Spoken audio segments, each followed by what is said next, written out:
Welcome to Poorni உலகம். இன்றைக்கி டே 2 weight loss ப்ராசஸில் நான் இன்றைக்கி என்னெல்லாம் பண்ணேன்னு நான் உங்களுக்கு ஃபுல்லாக சொல்லிடுறேன். மார்னிங் நான் சோம்பு தண்ணி நல்லா கொதிக்க விட்டு கொஞ்சம் நேரம் சிம்லேயே வச்சு நல்லா கொதிக்க விட்டு சோம்பு தண்ணி எடுத்துக்கிட்டேன். ஒரு 150 ml எடுத்துக்கிட்டேன். ப்ளஸ் 5 பாதாம், ஊற வச்ச பாதாம் சாப்பிட்டேன். அதுக்கப்புறம் நம்ம மார்னிங் பிரேக்ஃபாஸ்ட் என்ன சாப்பிட்டேன் அப்படின்னா, திணை சொல்லுவாங்கள்ல, ஃபாக்ஸ் ஸ்டைல் திணை ஒரு 3 விசில் வச்சு எடுத்துக்கிட்டேன். ப்ளஸ் இது கஞ்சி மாதிரி, எப்படின்னா மோர் கலந்து தாளிப்பு, வெங்காயம், பச்சை மிளகாய், கருவேப்பிலை இதெல்லாம் போட்டு தாளித்து ஒரு கஞ்சி மாதிரி சாப்பிட்லாம். இல்லை சாலிடாக கொஞ்சம் திக்காக தயிர் மாதிரி வச்சு சாப்பிட்லாம். அப்படி தான் பண்ணேன்.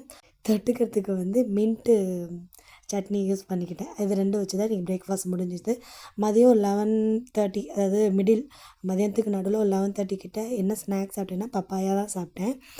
அப்புறம் ஆஃப்டர்நூனுக்கு என்ன பண்ணேன் அப்படின்னா, ஒயிட் ரைஸ், குக்கும்பர், அப்புறம் ஒரு எக்கு, அதாவது இந்த எக்கு எப்படின்னா வித்தவுட் ஆயில், அதுக்கப்புறம் பருப்பு போட்ட புடலங்காய் கூட்டு. இதை வச்சு தான் முடிஞ்சது. இது எவ்வளோ கிராம்ஸ் இருக்குன்னா ஒரு 450 கிராம்ஸ் அவ்வளோதான். எல்லாமே நான் ரேஷியோ எடுத்து தான் நான் பண்ணி செஞ்சேன். ஏன்னா நம்மளுக்கு அளவுலாம் பெருசாக தெரியாது. இனிமேல் போக போக அந்த பார்வையில் கற்றுக்கிறது, இனிமேல் கற்றுக்கலாம் அப்படின்னு அதான் பண்ணேன். அதுக்கப்புறம் வாக்கிங் கொஞ்ச நேரம் ரெஸ்ட் விட்டுட்டு வாக் பண்ண ஆரம்பிச்சிட்டேன்.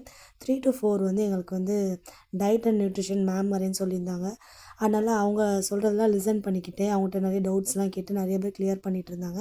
அதை கேட்டுக்கிட்டே அப்படியே வாக் பண்ணிக்கிட்டு அந்த கிளாஸும் நல்லபடியாக முடிஞ்சது. வாக்கிங் நல்லபடியாக முடிஞ்சது. 7000 ஸ்டெப்ஸ் நான் பண்ணேன். அதுக்கு மேலே முடியல, ரொம்ப கால் வலிச்சுது. ஏன்னா அதுக்கப்புறம் இன்னும் வேலை இருக்கே நம்மளுக்கு நைட் வரைக்கும். அதனால் சரி போதும்னு ஸ்டாப் பண்ணிட்டு மிடில் நான் வேர்க்கடலை வேக வச்சு அதான் சாப்பிட்டேன். அதுக்கப்புறம் நைட்டு என்ன டின்னர் அப்படின்னா ஒரு 7:30, 8க்குள்ளே சாப்பிட்றணும்னு சொல்லியிருக்காங்க. அதனால் ஃப்ரூட்ஸ் எடுத்துக்கிட்டேன் நான் அந்த வாட்டி. நைட்டுக்கு பைனாப்பிள், குக்கும்பர், வேர்க்கடலை ஆல்ரெடி இருந்தது. ஸோ இது 3 வச்சுட்டு முடிச்சுக்கிட்டேன். நைட்டு கொஞ்சம் தூங்குறதுக்கு ஒரு 1/2 hourக்கு முன்னாடி சுடு தண்ணி நல்லா குடிச்சிட்டு ஒரு 9:30லேருந்து 10:30க்குள்ளே தூங்கிட்டோம். அவ்வளோதான். இன்றைக்கி டே 2 நல்லபடியாக முடிஞ்சது. நம்ம டே 3ல பார்க்கலாம். பாய்.